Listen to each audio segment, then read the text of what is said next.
اب آپ کو معلوم ہے ایفائے عہد کا جذبہ پیدا ہو جائے. دیکھیے معاملات کی میں آپ سے وضاحت کروں. ایک شخص امپلائر ہے، ایک امپلائی ہے، ان کے درمیان ایک کانٹریکٹ ہے.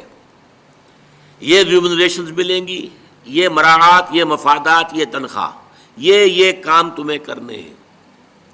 اب اگر ایک شخص پوری تندہی کے ساتھ وہ کام نہیں کرتا تو وہ حرام خوری کر رہا ہے، ایفائے عہد نہیں کر رہا.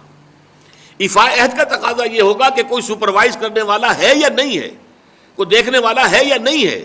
وہ اپنے معاہدے کے اندر بندھے ہونے کی بنیاد پر کام کرے اور حتی الامکان اپنی جو بہترین صلاحیتیں ہیں وہ. اسی طرح چھوٹا سا معاملہ ہے. آپ نے ایک شخص کو مزدور کے طور پر رکھا ہے، شام کو 100 روپے آپ نے دینے ہیں، یہ ایک معاہدہ ہے، طے ہو گیا. اب یہ مزدور اگر کام چور ہے کہ اگر تو کوئی دیکھنے والا ہے تو کام کر رہا ہے اور اگر کوئی دیکھ نہیں رہا تو بیٹھ گیا، تو یہ بے ایمانی کر رہا ہے، یہ وعدہ خلافی کر رہا ہے. اسے اپنے اس وقت کے اندر اپنی پوری توانائی، پوری توجہ کے ساتھ، اس لیے نہیں کہ کوئی مجھے دیکھنے والا ہے بلکہ اس لیے کہ میں تو اپنے عہد کا پابند ہوں، میں نے معاہدہ کیا. یہ میں نے سب سے چھوٹی مثالیں دے دیں. اس سے اوپر آئیے، شادی کیا ہے؟ Social marriage. یہ سوشل کانٹریکٹ ہے. میرج کیا ہے؟ ایک مرد ایک عورت، اس کے درمیان معاہدہ ہے، ساری عمر کا نباہ کرنا ہے. بیوی کے یہ فرائض ہیں جو اسے ادا کرنے ہیں، شوہر کی یہ ذمہ داری ہے، اس کے نان نفقے کا وہ ذمہ دار ہے، اس کے لیے سکنا فراہم کرنا اس کے ذمے ہے، اس کے لیے رہائش کا بندوبست کرنا اس کے ذمے ہے، نان نفقہ اس کے ذمے ہے. بیوی کے یہ فرائض ہیں جو اسے ادا کرنے ہیں. اب یہ در حقیقت ایک سوشل کانٹریکٹ ہے. اگر کوئی بھی اس کے اندر خیانت کا ارتکاب کر رہا ہے تو اس نے اپنے عہد کی خلاف ورزی کی. اسی طرح دیکھیے بہت سے معاہدے ہوتے ہیں جو ریٹن نہیں ہوتے، طے شدہ نہیں ہوتے. اولاد اور والدین میں بھی ایک معاہدہ ہوتا ہے، امپلائڈ ہے. وہ کیا معاہدہ ہے؟ والدین اپنی جوانی میں اپنے آپ کو انویسٹ کرتے ہیں اپنی اولاد میں.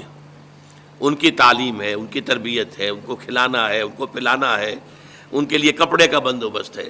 وہ اپنی ساری توانائیاں جو ہے لگا رہے ہیں ان کو پالنے پوسنے میں. اور اس کے اندر امپلائڈ کانٹریکٹ ہے کہ جب یہ بوڑھے ہو جائیں گے اور وہ جوان ہو جائیں گے تو اب ان کو لک آفٹر کریں گے، ان کی خدمت کریں گے، ان کی سیوا کریں گے، ان کے ساتھ حسن سلوک کے ساتھ پیش آئیں گے. یہ کانٹریکٹ ہے، چاہے یہ لکھا ہوا نہ ہو، امپلائڈ کانٹریکٹ ہے. بہرحال پوری انسانی زندگی کا اگر آپ تجزیہ کریں گے تو معاہدات کے گرد گھومتی ہے. اگر ایک وصف پیدا ہو جائے، ایک وصف ایفائے عہد، حضور نے فرمایا بندہ مومن کا وعدہ کر لینا عدت المومن کا اخذ الکف. بندہ مومن کا کسی سے کوئی وعدہ کر لینا ایسے ہے جیسے اس کا ہاتھ جو ہے اس کے ہاتھ میں آ گیا ہے. جیسے آپ نے کسی کا ہاتھ پکڑا ہوا، کہاں جائے گا آپ؟ لہذا وہ تو بند گیا، اس نے وعدہ کیا وہ بند گیا. اور یہ ایک واقعہ آتا ہے حضور کا، اور یہ بھی آغاز وحی سے قبل کا واقعہ ہے. آپ کی زندگی میں امانت اور دیانت جس کی بنا پر الصادق الامین کے خطابات آپ کو ملے تھے اپنے معاشرے سے. آپ کاروباری آدمی تھے نا، تجارت کرتے تھے. ایک شخص سے کوئی بات ہو رہی تھی معاملے کی، کسی سودے کی.